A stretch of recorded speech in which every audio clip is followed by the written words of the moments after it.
2016 में मेरी शादी हुई थी। मेरे बाबा जो है वो, मैं खैर बहुत छोटी थी जब उनकी डेथ हुई, लेकिन मुझे ये याद है कि मैं 2 क्लास में थी और तकरीबन कोई 7 साल की होंगी। शादीशुदा लाइफ में सपोर्ट करने के बाद जो मेरे हस्बैंड का है, मेरे हस्बैंड ने बिल्कुल बच्चों की तरह मुझे जो है वो ट्रीट किया। मुझे खाना पकाना नहीं आता था, लेकिन मैंने अपने हस्बैंड के लिए खाना पकाना सीखा। लेकिन शादी हुई इस बेस पे थी कि आप मुझे आगे पढ़ने देंगे। कि अब जब मैं उनसे पहली दफ़ा मिली तो मुझे उनसे मिलके कुछ अच्छा नहीं लगा। मैंने कहा ये तो मूवीज़ बनाते हैं, ये तो ड्रामास बनाते हैं, तो ये कैसे मतलब इतने अच्छे हो सकते हैं। 15 साल का ही डिफरेंस है मेरा और मेरे हस्बैंड का।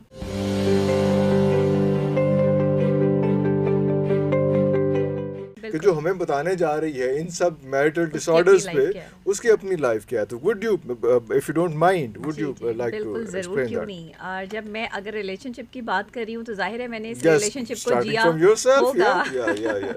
मैंने इस रिलेशनशिप को जिया होगा, इसके एक्सपीरियंसेस जो है वो लिए होंगे, तभी जाकर जो है वो मैं अपने एक्सपीरियंस से भी और अपनी एक्सपर्टीज से भी, और अपनी जाहिर है कि मेरी तालीम भी साइकोलॉजी के हवाले से है, सिर्फ रिलेशनशिप ही नहीं बल्कि मैं बिहेवियर्स के तमाम चीज़ें ह्यूमन बिहेवियर्स जो है वो डील करती हूँ, सोशल साइकोलॉजी पर बात करती हूँ।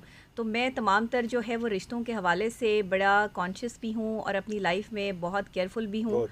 और 2016 में मेरी शादी हुई थी और शादी जो है वो मेरी लव मैरिज थी मेरे हस्बैंड की तरफ से।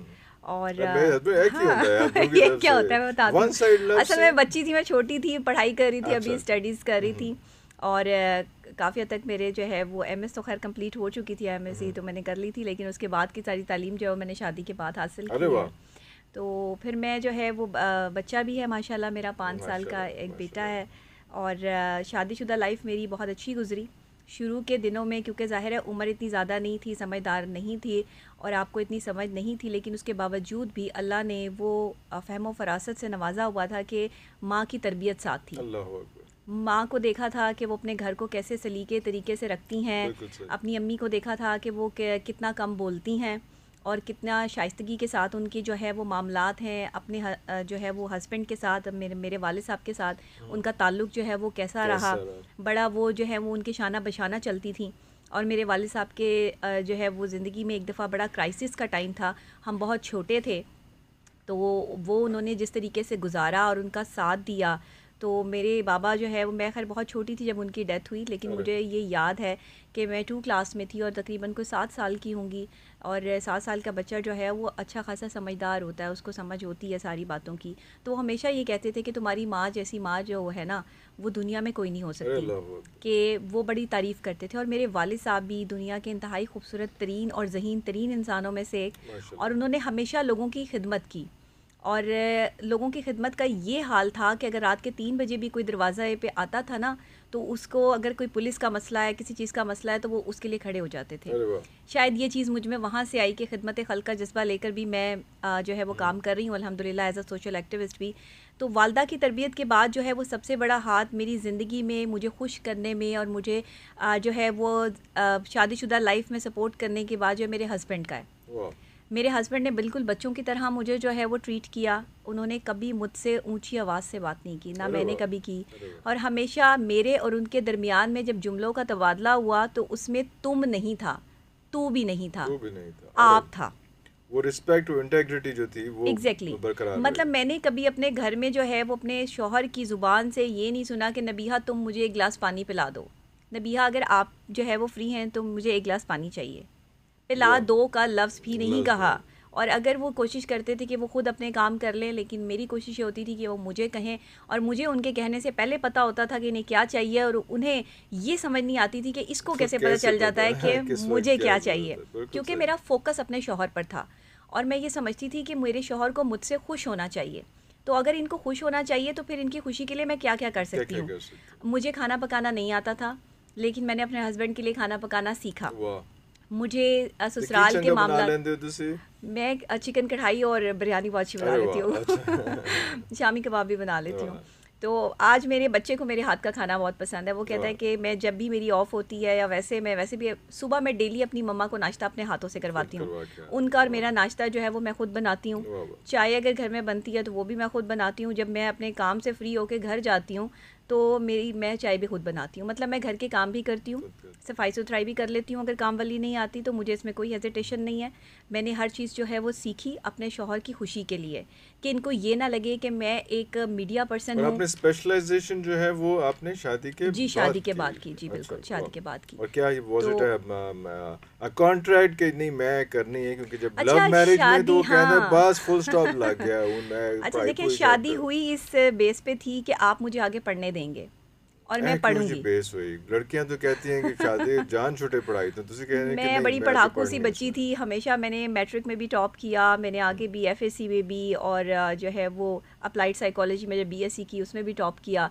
तो बड़ी टॉपर थी अपने कॉलेज और यूनिवर्सिटी की स्टूडेंट थी। आज भी मेरी तस्वीरें मेरे स्कूल, मेरे कॉलेज और यूनिवर्सिटी में लगी हुई हैं। गोल्ड मेडलिस्ट हूँ, 3 गोल्ड मेडल हैं मेरे पास, 3000 से ज़्यादा सर्टिफिकेट हैं जिनको आप करेक्टर सर्टिफिकेट कहते हैं। उनको आपसे मोहब्बत कैसे हो गई? वो आप कहीं वन साइड लव था, ये भी आप ड्रामा कर रही, वन साइड कैसे हो सकता है? असल में ऐसे हुआ कि मुझे उन दिनों जो है वो मीडिया में काम करने के लिए मैं नई आई थी, तो मुझे कोई स्पेस जो है वो ऐसा जैसी नहीं पता थी, मैं लोगों को नहीं जानती थी। तो अचानक मैं FM 100 पे मैं प्रोग्राम करती थी, और वहाँ से जो है वो जो हमारे स्टेशन मैनेजर थे उन्होंने मुझे जो है वो उनके साथ कांटेक्ट करवाया कि ये बहुत अच्छे इंसान हैं और मीडिया में ना बहुत कम अच्छे लोग हैं, तो नबीहा आप एक अच्छी फैमिली से हैं, मैं नहीं चाहता कि आपके साथ कोई भी ऐसा मिसहैप हो या कोई मसला हो, तो आपने ना सिर्फ इनके साथ इन टच रहना है। अब उन्होंने, मैंने कहा जी ठीक है। अब जब मैं उनसे पहली दफ़ा मिली तो मुझे उनसे मिलके कुछ अच्छा नहीं लगा। मैंने कहा ये तो मूवीज़ बनाते हैं, ये तो ड्रामास बनाते हैं, तो ये कैसे मतलब इतने अच्छे हो सकते हैं, मेरा कॉन्सेप्ट नहीं था। तो फिर जब आहिस्ता आहिस्ता मेरी उनसे जो है वो बातचीत शुरू हुई, पहले दिन तो मैं ये तहैया करके उनके ऑफिस से निकली थी कि मैंने अब दोबारा कभी यहाँ नहीं आना। अच्छा, मैं बहुत ज़्यादा टची बच्ची थी, छोटी ही थी तो बहुत समझदार थी। बैड टच गुड टच के हवाले से मुझे बड़ा पता था, हमारी वालदा ने हमें बड़ा इसकी ट्रेनिंग उस वक्त ही दे दी थी। और कोई किसी बंदे के पास मैं नहीं बैठती थी, कोई मुझे जो है वो फेस पे आज तक किसी छोटे बच्चे जब मैं थी तब भी कोई अंकल या बड़े बंदे जो है वो मुझे गोद में बिठा के प्यार कर रहे हो, नो वे, मैंने कभी किसी को हाथ नहीं लगाने दिया। मैं ऐसी बच्ची थी। तो मैं मतलब शुरू से मेरी जो है वो ग्रोथ इस तरह की हुई। फिर जब वालिद साहब की डेथ हो गई, मैं ज़ाहिर है 2 क्लास में थी, बहन भाई मेरे बहुत छोटे थे। सबसे जो छोटा भाई है वो मेरा 2 साल का था सिर्फ, उसको तो याद भी नहीं फादर। तो वो फिर मेरी अम्मी ने जो है वो, और मेरी अम्मी नकाब करती थी, आज तक उनका चेहरा किसी ने नहीं देखा, वो कभी ना मीडिया के सामने आई। खान फैमिली और फिर मेरी अम्मी सैयद फैमिली से हैं। तो वो फिर इस वजह से जो है दोनों ही फैमिलीज़ में इतना टफ़ था कि आप स्क्रीन पर नहीं आ सकते थे। आज भी मेरी फैमिली वाले जो शुरू में मुझे काफ़ी कंट्रोवर्शियल किया गया कि देखें जी ये टीवी पे जा रही है, लेकिन उन्हें पता था कि ज़ाहिर इसने अपने घर को जो है वो सपोर्ट करना है। जब उन्होंने देखा कि ये बड़ी इज़्ज़त से काम कर रही है, रिस्पेक्ट से काम कर रही है, बच्ची जो है वो कोई किसी किस्म की हमें कोई शिकायत नहीं आ रही, कोई मामला ऐसा नहीं है, तो उन्होंने मुझे काम करने दिया और मुझे सपोर्ट किया। मेरे ख़ानदान वालों ने, मेरी खाला, इसमें एक बड़ा इम्पोर्टेंट चीज़ आती है कि एज डिफरेंस कितना है। अब यहाँ के ये मसाइल भी शुरू हो गए हैं। बिल्कुल सही कह रहे हैं, तो 15 साल का एज डिफरेंस है मेरा और मेरे हस्बैंड का। अच्छा, 15 साल का जी। वो मुझसे बड़े थे, वो समझदार थे। मैं कहती हूँ मर्द को समझदार होना चाहिए और लड़की की उम्र जो है वो कम होनी चाहिए। ये जो एक कंपैटिबिलिटी है ना, ये बड़ी खूबसूरत है। तो मर्द समझदार किसे? समझदार तो आखिर तक नहीं होता। देखिए तरबियत होती है मर्द की, तरबियत करनी है। बस ये तरबियत माँ ने करनी है और माँ को पता होना चाहिए कि उसने अपने बेटे को जो है वो कैसे तरबियत देनी। मैं हमेशा यही कहती हूँ, और बाप दोनों ने करनी है। बाप का भी की भी रिस्पॉन्सिबिलिटी आती है, लेकिन क्योंकि माँ के साथ बच्चे ज़्यादा जो है वो अटैच होते हैं, घर में ज़्यादा टाइम जो है माँ के साथ गुजारते हैं। माँ की तरबियत का असर इसलिए होता है कि 9 महीने जो माँ बच्चे को अपने पेट में रख के पालती है, उसको देखती है, उसकी इमोशंस जो बच्चे के साथ जुड़ती हैं वो बड़ी काउंट करती हैं। कहते हैं कि 9 महीने अगर औरत जो है वो खुशी से बच्चा पैदा करेगी तो वो बच्चा जो है वो उसी तरह का खुशी देने वाला जो है वो पैदा होगा। और अगर आप स्ट्रेसफुल लाइफ गुजारेंगे, टेंशन और डिप्रेशन में आ जाएंगे, तो फिर आपकी लाइफ डिस्ट्रॉय हो जाएगी। बच्चा भी वैसा ही है, एंजाइटी से ही अपना कैरियर, अपनी लाइफ। बच्चों में सांस के प्रॉब्लम्स आ जाते हैं, फेफड़ों के इश्यूज जो है वो बहुत ज़्यादा आते हैं, फिर बच्चे जो है वो ग्रोथ नहीं कर पाते। कुछ बच्चे जो है वो आप देखें बहुत सी अजीब डिफरेंट प्रेगनेंसीज अब तो जो है वो आ गई हैं जदीद टेक्नोलॉजी की वजह से, जो है बहुत से मामलात ख़राब भी हुए हैं। फिर बार बार अल्ट्रासाउंड करवाना, चेक करना, ये सब चीज़ें भी जो है वो रेजेस ज़ाहिर इफ़ेक्ट करती हैं ह्यूमन जो है बॉडी पर। तो ये चीज़ें जो है वो हमें देखनी है। सबसे ज़्यादा जो इफ़ेक्ट करता है ना, जब औरत रोती है ना, जब उसके शौहर के साथ लड़ाई होती है, वो प्रेग्नेंट है और वो रो रही है, तो वो बच्चा जो उसके पेट में है, जो बच्चा उसके साथ जो है वो जी रहा है, सबसे ज़्यादा जो वो अंदर सुकड़ जाता है बेबी। जब वो रोती है तो वो सिसकियों के साथ रोती है और उसमें आपके जो पेट है और आपकी ये सारी अंतड़ियाँ हैं वो खिंचती हैं, और जैसे ही वो बच्चा जो है वो बिल्कुल जो है वो बिल्कुल चिपक जाता है, या जो है वो उसको फील हो रहा होता है कि मेरी माँ जो है वो किसी तकलीफ़ या अजियत में है, जकड़ा जाता है। हाँ। तो वो चीज़ें, उसके दिमाग की कैपेसिटी कम होनी शुरू होती है, ऑक्सीजन उसको कम मिलती है। जैसे ही आप रोते हैं, और अगर ख़ास तौर पे औरत जो प्रेग्नेंट है, उसकी ऑक्सीजन जो है वो बच्चे को कम मिलनी शुरू हो जाती है, क्योंकि वो आप सारा का सारा जो है अपना फ्रस्ट्रेशन, डिप्रेशन जो है वो इकट्ठा कर रहे हैं, वो सारा डिप्रेशन जो है वो आपके बच्चे में कन्वर्ट हो रहा है। इसीलिए 2000 के बाद पैदा होने वाले जो बच्चे हैं, रिसर्च साबित करती है कि वो ज़हनी तौर पे और जिस्मानी तौर पर जो है वो मजबूत नहीं है। इवन कि आप देख ले कि हमारी कैसी नौजवान नस्ल आ गई है कि आपस में एक दूसरे के साथ जो है यो पर्सनालिटीज़ हैं। ये क्या पर्सनालिटी, ये क्या है यो पर्सनालिटी? मैंने इस पर जो है वो एक अपना वीलॉग किया था, और उस पर जो है वो काफ़ी लोगों ने कहा जी कि ये क्या होता है। ये होता है कि जब आपको सही और गलत का अंदाज़ा ना हो, तो आप उसे मॉडर्नाइज़ करने के लिए या लीड क्लास में जो है वो सर्वाइव करने के लिए आप कहते हैं कि जी मेरा बच्चा जो है वो लीड क्लास से ताल्लुक़ है, उसका वो यो पर्सनालिटी है।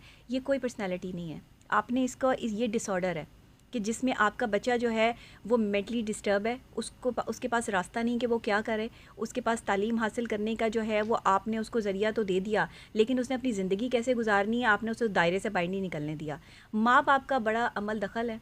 माँ बाप की साइकोलॉजी बच्चों की साइकोलॉजी के साथ बहुत मैच करती है। जिस तरह माँ जो है वो साइकोलॉजिकल प्रोसेस जो है वो अपना 9 महीने करती है, और अगर वो खुश है तो बच्चा भी ज़ाहिर है कि अच्छा सेहतमंद होगा। अगर वो खुश नहीं है, उसकी डाइट अच्छी नहीं है, तो बच्चा भी उसी तरीके का जो है माशरे में आप जो है वो लेकर आ रहे हैं। बच्चे पैदा करना ये मैटर नहीं है, बच्चों को अच्छी तरबियत देना ये मैटर करता है।